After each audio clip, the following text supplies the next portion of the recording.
नमस्कार। सिद्धपुर सीहोर शहर, जहां पर मां जीवनदायिनी सीवन, और इस समय हम मां जीवनदायिनी सीवन का हाल हम देख सकते हैं। जगह जगह कचरा और सूखी हुई नदी और जिस प्रकार से गंदगी व्याप्त है, जलकुंभी व्याप्त है। और यहाँ पर हमारे साथ कुछ प्रबुद्ध यहाँ के नागरिक हैं। इन्हीं से जानना चाहूँगा इस सीवन नदी के बारे में, इसकी स्वच्छता के विषय में, इसके गहरीकरण के विषय में। सर, क्या नाम है आपका? मोहनलाल रजक। क्या कहना चाहते हैं जीवनदायिनी मां सीवन के बारे में? हम सर यही कहना चाहते हैं कि ये पुल के नीचे आप देखेंगे जी, तो इतना कचरा पड़ा हुआ है। ये सब साफ सफाई अभी नहीं हुई है। और हमारे यहाँ कुबरेश्वर धाम में अभी 7 तारीख से कथा शुरू होने वाली है। हम चाहते हैं नदी भरी हो, जनता आती है, हम यहाँ बैठते हैं, डेली बैठते हैं हम लोग। और यहाँ का जब हमसे पूछते हैं तो हमें बड़ा वो लगता है, भद्दा समझे। तो हम चाहते हैं कि इसकी साफ सफाई अच्छी तरह से जिस हो। प्रकार पूरे 12 महीने गंदगी व्याप्त रहती है और जलकुंभी, जो कि एक बहुत ही सोचनीय गंभीर विषय है कि हमेशा व्याप्त रहती है। गहरीकरण कई सालों से इसका नहीं, नाले के रूप में तब्दील हो गई। इसके बारे में क्या कहना आपका? हम चाहते हैं कि इसकी सफाई हो जी, तो गहरीकरण होना चाहिए।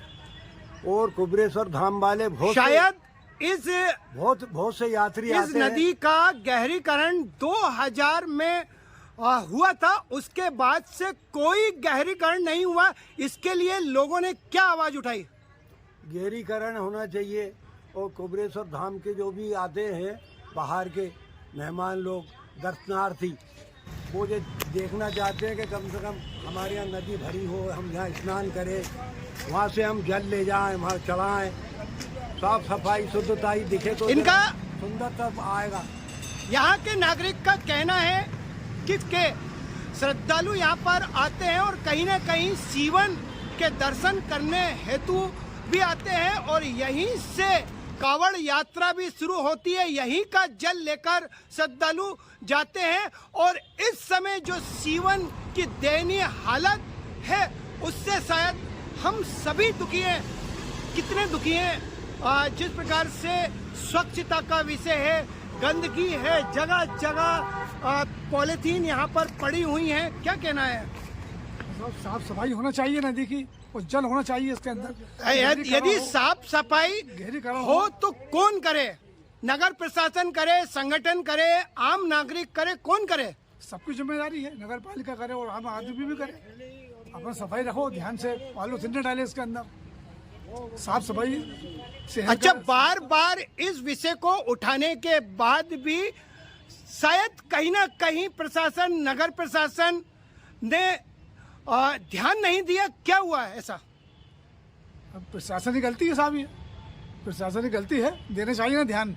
क्या कहना है गहरीकरण के बारे में? यदि इस सीवन नदी का गहरीकरण होता है तो कई जलकूप जो है फिर से उनमें पानी आएगा, और कहते हैं कि जल ही जीवन है। और जल के नहीं रहने पर क्या हालात जीवन के होंगे, शायद कोई कल्पना भी नहीं कर सकता।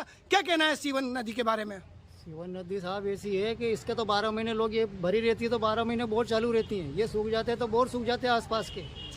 अच्छा, यहाँ भी कहा जाता है कि ये सीवन नदी, जहाँ के पानी से दाल पका करती थी, चावल पका करते थे, लोग पीने के लिए इसका पानी का उपयोग किया करते थे। लेकिन आज जिस अवस्था में है, सब गंदगी है, आसपास से गंदगी बहुत आती है, इस नदी में मिलती है पूरी गंदगी।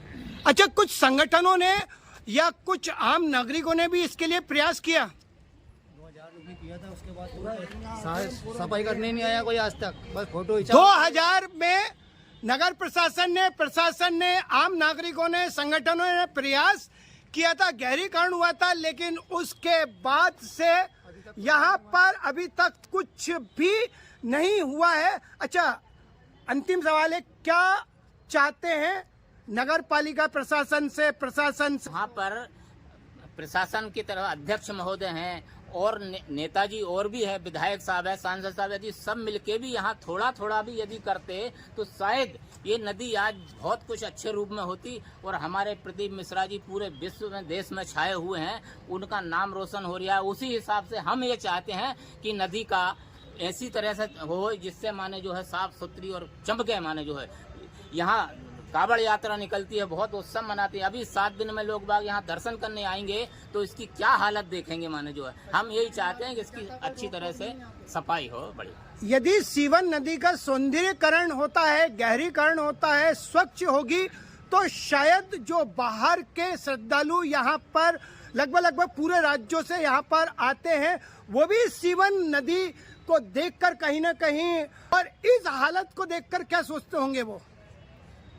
बहुत ताज्जुब मानते होंगे, वो सोचते होंगे जैसा नाम रोशन हो रहा है, यदि उसी हिसाब से यहाँ आके देखते हैं तो वो चुपचाप हो जाते हैं साहब, कुछ नहीं बोल पाते हैं। जब देखते हैं कि यहाँ की स्थिति ये है, जल लेते हैं, जल का ऊपर छिड़कते हैं, माने शुद्धिकरण करते हैं, माने जो है तो ये अच्छा जल रहा है। इनका कहना है कि इस जल से शुद्धिकरण होता है, पूजा होती है, पाठ होते हैं, मतलब और भी कई धार्मिक रीति रिवाज इस जल के द्वारा संपन्न होते हैं।